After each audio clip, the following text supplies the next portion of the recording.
Tort görəndə, istəyəndə, istəməyəndə yeməliyəm.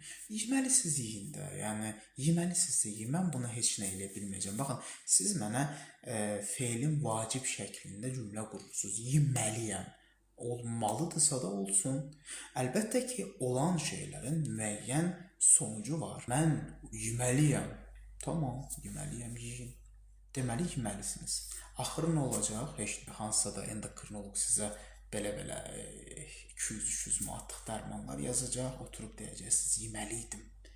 Yeməliydim, bir dərman getdi, yeməliydim, ikinci dərman getdi, təzyiq dərmanımı gətirin, yeməliydim, üçüncü getdi, şəkər dərmanımı gətirin, təzyiq dərmanı, şəkər dərmanı, nə bilim, ondan sonra başlayacaq birazdan orqanizmdə. Çünki bu şirniyyatı çox yeyəndə istər-istəməz parazitar problemlər, axı immunitet aşağı düşür, parazitlər yaranır, allergik reaksiyalar, o dərman, bu dərman, ay qaraciyərim artıq sıradan çıxır, üçüncü dərəcəli piyələnmə, qaraciyər dərmanımı gətir, yeməliydim.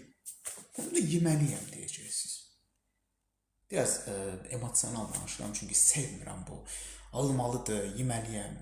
Mənim həyat tərzimi, inanın Allaha, siz görsəydiniz, mən necə yaşayırdım və necə bir həyat tərzini mən dəyişdim, tamamilə fərqli bir insana çevrildim. Məliyəm sözündən istifadə etməzsiniz.